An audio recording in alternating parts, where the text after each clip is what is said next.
യുവാവിനെ കെട്ടിടത്തിന് മുകളിൽ നിന്ന് മരിച്ച നിലയിൽ കണ്ടെത്തി. പുതുക്കുറിച്ചി തെരുവിൽ തായ്പിളാകത്ത് വീട്ടിൽ സജീറിനെയാണ് തീരദേശപാതയിൽ കഠിനംകുളം പുതുക്കുറിച്ചിയിലെ പെട്രോൾ പമ്പിന് സമീപത്തെ ബേക്കറി കെട്ടിടത്തിന്റെ മുകളിൽ ചൊവ്വാഴ്ച ഉച്ചയോടെ മരിച്ച നിലയിൽ കണ്ടെത്തിയത്. പ്രദേശവാസിയുടെ ഉടമസ്ഥതയിലുള്ള കെട്ടിടത്തിൽ 2 കുടുംബങ്ങൾ വാടകയ്ക്ക് താമസിക്കുന്നുണ്ട്. ഇതിലൊരാളായ തങ്കച്ചൻ തുണിയുരിക്കുവാനായി മുകളിലേക്ക് പോയപ്പോഴാണ് മൃതദേഹം കണ്ടെത്തിയത്. തുടർന്ന് മറ്റൊരു താമസക്കാരനായ ഷാജിയെ വിവരമറിയിക്കുകയും ഇദ്ദേഹം എത്തി മൃതദേഹം തിരിച്ചറിയുകയുമായിരുന്നു. ഷാജിയുടെ സുഹൃത്താണ് മരിച്ച സജീർ. സ്ഥലത്തെത്തിയ കഠിനംകുളം പോലീസ് തുടർ നടപടികൾ സ്വീകരിച്ചു. ഫോറൻസിക് സംഘവും പരിശോധന നടത്തി. കെട്ടിടത്തിലെ താമസക്കാരനായ ഷാജിയും സജീറും അടക്കമുള്ള സംഘം കഴിഞ്ഞ ദിവസം ഒന്നിച്ചിരുന്ന് മദ്യപിച്ചതായാണ് സൂചനകൾ പുറത്തുവന്നതെന്ന് കഠിനംകുളം പോലീസ് പറഞ്ഞു. ഇതിനുശേഷം ഇയാൾ ഇവിടം വിട്ടു പോയിട്ടില്ലെന്നാണ് കരുതപ്പെടുന്നത്. സംശയമുള്ള ചിലരെ കരുതൽ തടങ്കലിലാക്കിയിട്ടുമുണ്ട്. സജീറിന്റെ ശരീരത്തിൽ മുറിവേറ്റ പാടുകളൊന്നുമില്ലെന്നും അന്വേഷണം നടക്കുകയാണെന്നുമാണ് പോലീസ് അറിയിച്ചിട്ടുള്ളത്. മത്സ്യത്തൊഴിലാളിയായ സജീർ വർഷങ്ങളായി ഭാര്യയുമായി പിണങ്ങിക്കഴിയുകയാണ്. മൃതദേഹം പോസ്റ്റ്മോർട്ടത്തിന് മെഡിക്കൽ കോളേജിലേക്ക് മാറ്റിയിരുന്നു. 2ാമത്തെ നിലയിൽ താമസിച്ചിരുന്നയാൾ തുണി വിരിക്കുവാനായി ടെറസിലെത്തിയപ്പോഴാണ് സജീറിനെ തറയിൽ മരിച്ചു കിടക്കുന്ന നിലയിൽ കണ്ടെത്തിയത്. തുടർന്ന് കഠിനംകുളം പോലീസിൽ വിവരമറിയിക്കുകയായിരുന്നു. അതേസമയം ബന്ധുക്കൾ മരണത്തിൽ ദുരൂഹത ആരോപിച്ച് രംഗത്തെത്തിയിട്ടുണ്ട്. ബന്ധുക്കൾക്ക് പരാതി ഉള്ളതിനാൽ സയന്റിഫിക് വിരലടയാള വിദഗ്ധർ സ്ഥലത്തെത്തി പരിശോധന നടത്തി.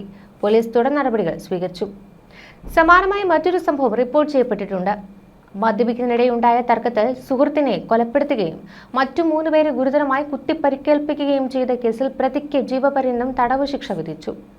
ആലപ്പുഴ അമ്പലപ്പുഴ മണ്ണഞ്ചേരി മുറിയാക്കൽ വീട്ടിൽ അനൂപിനെയാണ് അഡീഷണൽ സെഷൻസ് കോടതി ജഡ്ജി CM സീമ ശിക്ഷിച്ചത്. 1 ലക്ഷം രൂപ പിഴയും അടയ്ക്കണം. ചേർത്തല തുറവൂർ പള്ളിത്തോട് കളത്തിൽ വീട്ടിൽ ജൻസനാണ് കൊല്ലപ്പെട്ടത്. 3 പേരെ കുത്തിപ്പരിക്കേൽപ്പിച്ച കേസിൽ 10 വർഷ കഠിന തടവും 50,000 രൂപ പിഴയും ശിക്ഷിച്ചിട്ടുണ്ട്. പിഴത്തുകയിൽ 50,000 രൂപ കൊല്ലപ്പെട്ട ജൻസന്റെ ആശ്രിതർക്കും 10,000 രൂപ വീതം പരിക്കേറ്റ 3 പേർക്കും നൽകണം. തടവ് ശിക്ഷ ഒന്നിച്ചനുഭവിച്ചാൽ മതിയാകുമെന്നാണ് കോടതിയിൽ വ്യക്തമാക്കിയത്. കൊട്ടാരക്കര പടിഞ്ഞാറെ തെരുവിൽ സജിവിലാസം വീട്ടിൽ അജി, ചേർത്തല കുറ്റിയത്തോട് പള്ളിത്തോട് പരുത്തി വീട്ടിൽ ബെൻസിലാൽ, പട്ടാഴി വടക്കേക്കര ഏറത്ത് വടക്ക് അഖിൽ നിവാസിൽ അരുൺരാജ് എന്നിവർക്കായിരുന്നു കത്തിക്കുത്തിൽ പരിക്കേറ്റിരുന്നത്. കൊലപാതകം, വധശ്രമം എന്നിങ്ങനെ 2 കേസുകളായാണ് കോടതി പരിഗണിച്ചിട്ടുള്ളത്.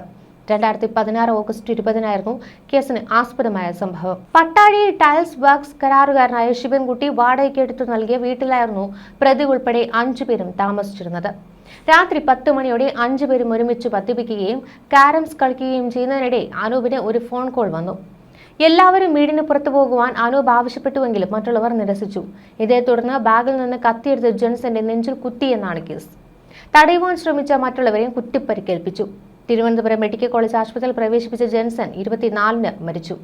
ഗുരുതരമായി പരിക്കേറ്റ അരുൺരാജിന്റെ മൊഴി മജിസ്ട്രേറ്റ് ആശുപത്രിയിൽ എത്തി രേഖപ്പെടുത്തുകയായിരുന്നു. പത്തനാപുരം CI റജി വർഗീസ് അന്വേഷണം നടത്തി. തുടർന്നെത്തിയ CI ബിനു വർഗീസ് കുറ്റപത്രം സമർപ്പിച്ചു. പ്രോസിക്യൂഷനു വേണ്ടി പബ്ലിക് പ്രോസിക്യൂട്ടർ V വിനോദ് ഹാജരായി. ASI സുസ്മിത ഭവൻ പ്രോസിക്യൂഷൻ സഹായിയായി പ്രവർത്തിച്ചു. ന്യൂസ് ഡെസ്ക് മലയാളി വാർത്ത.